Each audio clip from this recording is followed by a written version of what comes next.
আজকে আমার বোনকে স্কুলে দিতে যাওয়ার লাস্ট দিন এন্ড আমার বাসায় আমার লাস্ট দিন। সো হ্যালো এভরিওয়ান, আশা করি আপনারা সবাই ভালো আছেন। আপনাদের আশীর্বাদে আমি এবং আমার ফ্যামিলির সবাই ভালো আছি। এই যে আমার মা ঘুমাইতে যাচ্ছিল, আমি আমার মাকে জোর করে তুলে ভিডিও নিতেছি। যাই হোক, আজকে হচ্ছে আমার বোনের এক্সাম 1টা থেকে। সো আমি 11টার দিকে উঠে খাওয়া দাওয়া করে ফ্রেশ হয়ে দেন রেডি হয়ে যাই আমার বোনকে স্কুলে দিতে যাওয়ার জন্য। আমার বোনের এক্সাম 10 তারিখ শেষ হবে আর আমার শুরু হবে 10 তারিখ থেকে ভার্সিটিতে এক্সাম।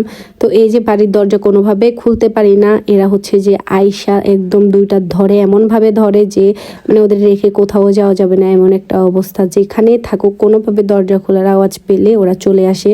তো এই যে আমি আর আমার বোন গাড়ি বের করে রওনা দিয়ে দিচ্ছি। এটা হচ্ছে আমাদের বাড়ির রাস্তা। আমি যদি বান্দরবনে আসি তাহলে আমার মা আর আমার বাবা আমাকে জোর করে পাঠায় দেয় আমার বোনকে স্কুলে দিতে যাওয়ার জন্য, নিতে যাওয়ার জন্য।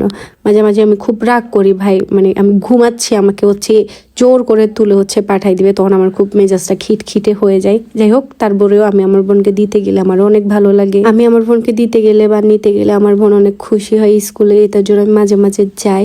তো এই যে এই ফুলটার নাম কি আপনারা বলেন তো? এই ফুলটার নাম আমি জানি না। তো আমরা এখানে সুন্দর ফুল গাছ দেখে এখানে দাঁড়াই গেছি। আমার বোনের চোখগুলো দেখেন, দেখাই যাচ্ছে না, আমার চোখও সেম। আমাদের চোখ এত ছোট ছোট কেন আমি বুঝি না। সো ফাইনালি ওর স্কুলের সামনে গেছি, ওকে বলতেছি একটা টাটা দে। তো ওই টাটা দিতেছিল অ্যান্ড ওকে বলতেছিলাম তোর এক্সাম শেষ হলে আমি তোকে নিতে আসবো, স্কুলের গেটের সামনে থেকে কোথাও যাইস না। এরপরে আমি বাসার দিকে রওনা দিয়ে দিই। তারপর এখানে একটা ঝিরি দেখি, ভাবলাম আপনাদেরকে একটু দেখায়, কিন্তু ঝিরিতে কোনো পানি নাই। শীতকাল আসলে তো টুকটাক সব জায়গার পানি শুকাই যায়, বিশেষ করে ঝিরির পানি অনেক বেশি শুকাই যায়। তো এই যে কক্সবাজার আর চট্টগ্রামের রাস্তাটা, এদিক দিয়ে মূলত কক্সবাজার আর চট্টগ্রাম যায়। এই রাস্তাটা আমার পার্সোনালি অনেক বেশি ভালো লাগে। মাঝে মাঝে এখানে পুলিশের চেকপোস্ট বসে, গাড়ি ধরে আর কি, বাইক বা হচ্ছে যে কোনো গাড়ি লাইসেন্স চেক করে। যারা বান্দরবনের বাইরে থেকে ঘুরতে আসে তাদের একটা আতঙ্কের জায়গা ওটা, কারণ কখন যে ভাই ওরা গাড়ি ধরে, খুবই আতঙ্ক। বিশেষ করে কেরানীয়া চট্টগ্রামের ওই সাইড থেকে মানুষগুলো ঢুকতে অনেক বেশি ভয় পায়, যাদের লাইসেন্স নাই বা গাড়ির কাগজপত্র ঠিক নাই। গাইজ, বাসায় আসলে কখন কখন সময় চলে যায় বুঝাই যায় না, তাই না? আজকে দেখেন, দেখতে দেখতে আমি বাসায় অনেক দিন হয়ে গেছি। আজকে ফাইনালি আমি ঢাকায় চলে যাব, যেহেতু আমার 10 তারিখ থেকে এক্সাম।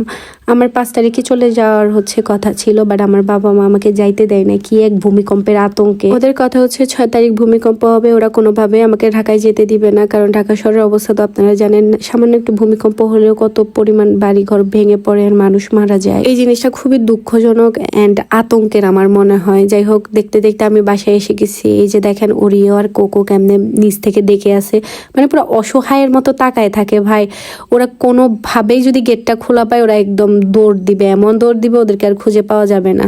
মানে ওদের সামনে যে লোকই পড়ুক না কেন, ওরা ওই লোকরে এমন ভাবে ধরে লাগে যে কত জন্মেরই না ওদের পরিচয়। গাইস, আমার জুতা একদমই ইগনোর করবেন, কারণ এগুলো আমার না, এগুলো হচ্ছে আমার ছোট বোনের জুতা। আমি আমার জুতা খুঁজে না পেয়ে আমি আমার বোনের জুতা পরে গেছিলাম।